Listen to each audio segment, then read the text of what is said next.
Clament les Palestiniens.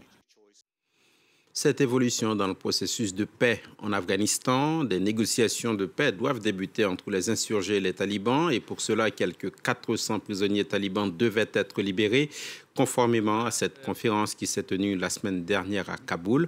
On apprend ce vendredi qu'un groupe de 80 détenus a été libéré. Nous sommes en ligne avec notre correspondante dans la région, Sonia Ghezali. Sonia, c'est une étape supplémentaire qui vient d'être franchie dans ce processus. Oui, en effet, puisque la libération des prisonniers va enclencher les négociations intra-afghanes qui auront lieu à Doha. Alors cette libération des prisonniers va prendre quelques jours, on ne sait pas combien de jours exactement. Tout peut changer à la dernière minute, vient de me dire un membre du Conseil national de sécurité qui chapeaute le processus. Ensuite, les négociations intra-afghanes commenceront donc dans les jours qui suivront la libération totale de ces 400 prisonniers.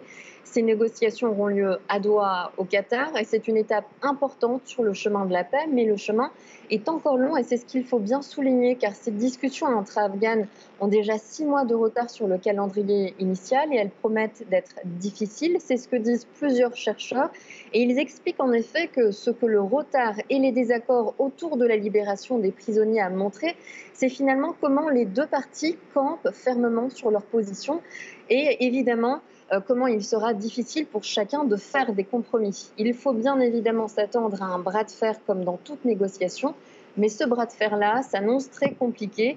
Jusque-là, le gouvernement afghan écartait des négociations entre Américains et talibans et celui qui a fait le plus de compromis.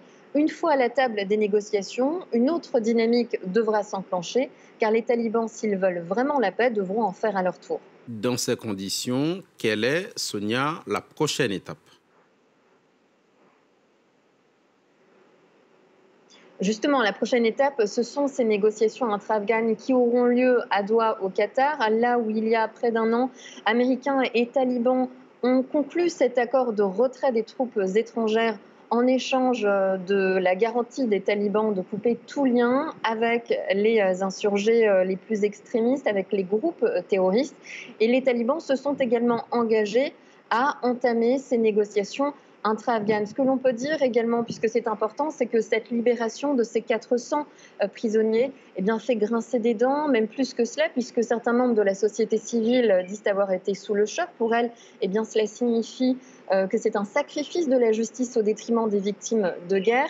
Cette libération soulève aussi de nombreuses inquiétudes, puisqu'au sommet, d'ailleurs, le président afghan qui a signé ce décret a déclaré que cette libération représentait un danger pour l'Afghanistan, pour les États-Unis et pour le monde. Ces 400 détenus, on le rappelle, ne sont pas les premiers prisonniers à être libérés. Le processus a commencé il y a plusieurs mois, puisque près de 4600 ont déjà été relâchés. Mais ces 400 captifs sont les derniers de la liste dressée par les talibans et ce sont les cas les plus compliqués, ceux sur lesquels le gouvernement afghan refusé de céder jusqu'à maintenant de façon catégorique, jusqu'à il y a quelques semaines, parce que ces captifs sont les plus gros poissons aux mains des autorités afghanes, si l'on peut dire. Ce sont les plus radicaux des insurgés, ceux qui ont été emprisonnés et condamnés à vie. Quelques-uns ont participé aux attaques les plus meurtrières qu'a connues l'Afghanistan, responsables de la mort de nombreux civils et d'étrangers, notamment d'Américains et de Français. Merci, Sonia Ghezali, pour ces explications.